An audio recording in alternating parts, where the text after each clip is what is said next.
Organizations try to put Latinos in one entire category, and we get 1 month designated to us during Hispanic Heritage Month.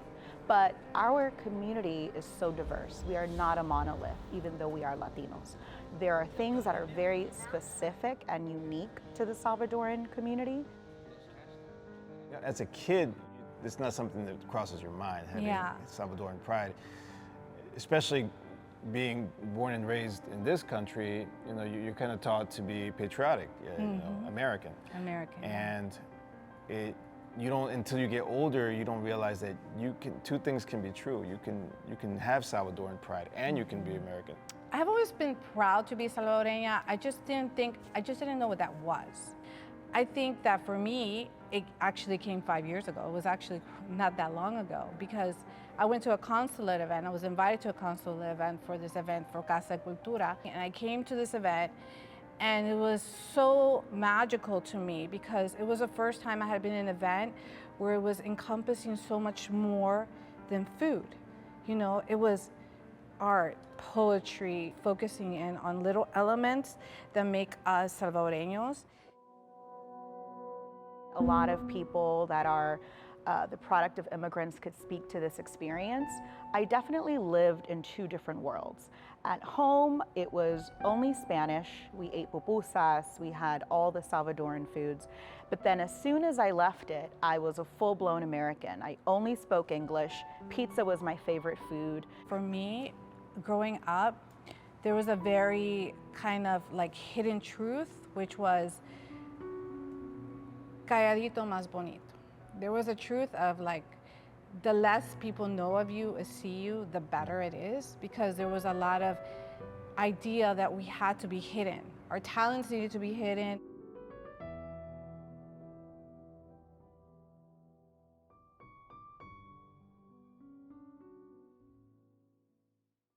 Entre todos los inmigrantes que hay aquí en Washington, los salvadoreños son la mayoría.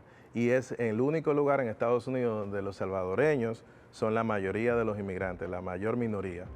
Estamos en todos los rubros sociales. Si tú entras en un edificio, vas a encontrar un salvadoreño. Si ves 10 latinos en el Distrito de Columbia, 8 de nosotros somos del Salvador. Somos la columna vertebral de esta ciudad. I'm very proud and I'm happy for all of us. I think collectively we've really grown as a community. We have made ourselves a part of the fabric and DNA of D.C. through chain migration, through unfortunately, you know, the Civil War.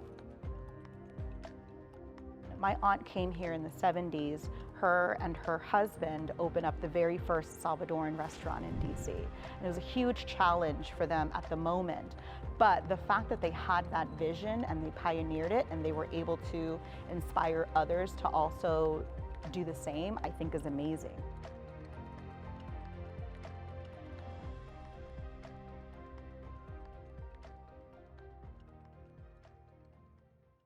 Do you feel that DC teams, professional teams here in the DMV, have not acknowledged the Salvadoran community?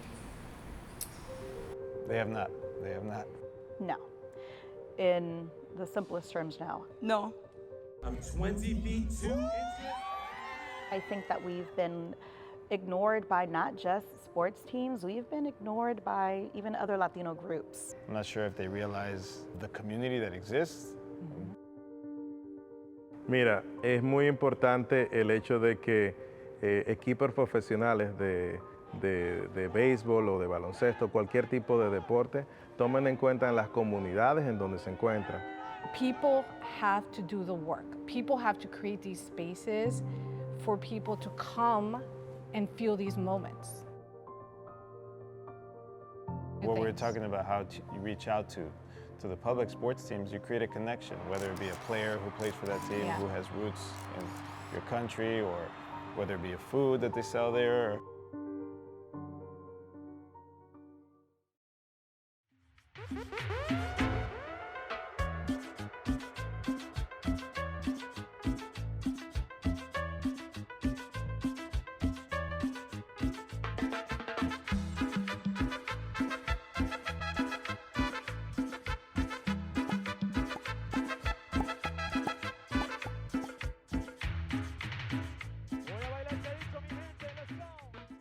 ahora que esto existe o que va a existir por primera vez a nivel profesional, equipo de grandes ligas, ¿cómo te hace sentir?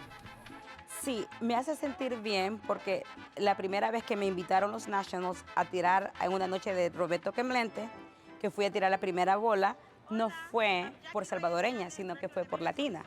Ahora me siento súper más, 100,000 veces más orgullosa porque vamos a estar teniendo una noche salvadoreña. This is giving us the opportunity to let folks know where we stand, what our cultural pride is all about, what our heritage looks like, and it's a small window, you know, at a sports game, but hopefully it begins a larger conversation that we are a very powerful force in Washington, D.C. I think when we first saw it, when we see like in LA. Thank you, After. Appreciate it. Now I'm finally getting to experience Salvadoran Heritage Night here at the Dodger Stadium. Please welcome back to the field, Mauricio Cienfuegos. I think we realized why isn't that happening here. I feel very privileged that we're able to create a space like this where the older generation can enjoy it, but we're also introducing the culture to an entirely different generation. Me gusta que ya nos estamos como que enfocando en esa generación de salvadoreños que hemos venido. I was so impacted, not only by just the beauty of the space, of the energy, of the people, of the excitement, of all the generational, like the older, younger people, like I love to see it all. And to see the excitement of all these young faces excited to share this moment, you know, because I feel like everybody wants to be part of a movement. Everyone wants that. Everyone wants to be part of a movement. Yeah. So at the end of the day, if you think about it, it's like a movement because it moved me, it impassioned me to want to do something.